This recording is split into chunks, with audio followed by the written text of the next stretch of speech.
Hi guys, today I'm going to show you how to make restaurant style Saag Paneer at home. Saag Paneer is a complete restaurant classic and this is the recipe that gets the most praise on my website. So let's have a look at how it's done.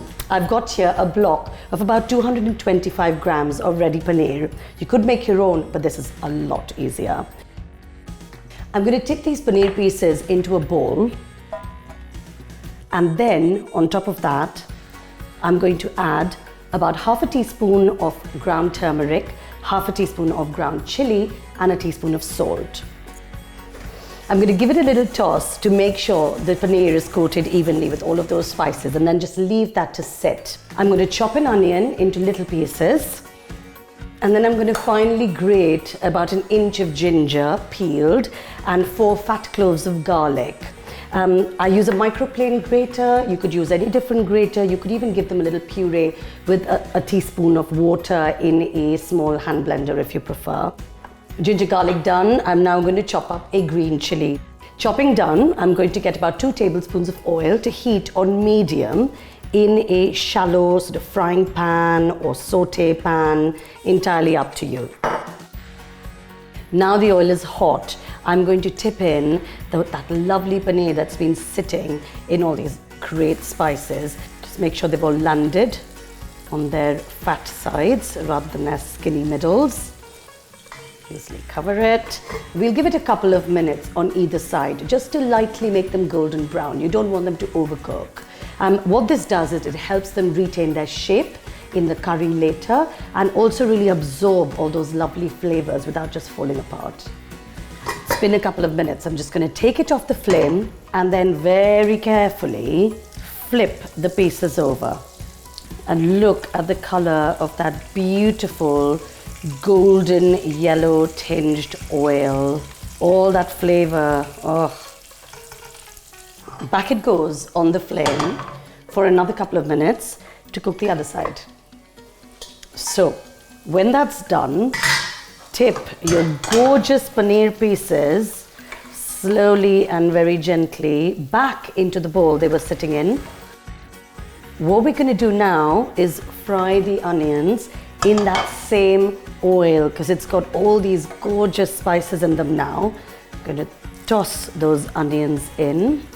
You can whack the heat up a bit to a high, and they need about 5 minutes.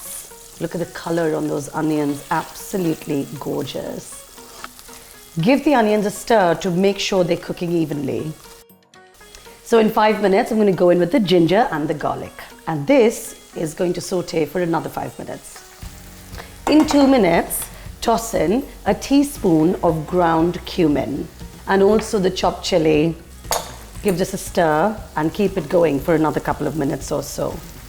When the time's up on the spices and you've got this spice paste or masala going, just tip in a cup of hot water, and into this, as it bubbles away, what I'm going to add is frozen cubed spinach.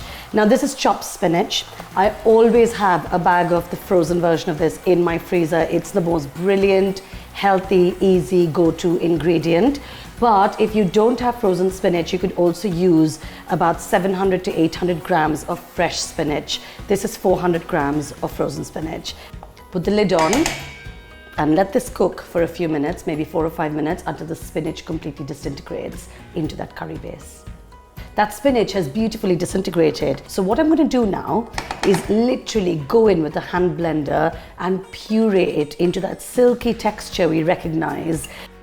You need to pop it back on a low to medium flame, so like a high simmer.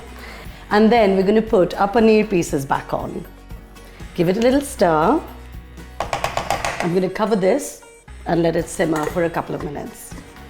In a couple of minutes, your saag paneer is done. You'll see it lovely bubbling away and the oil would have come through and all the masalas will be beautifully incorporated. What I'm going to do now is switch this off so it doesn't splatter everywhere. Take it off the flame.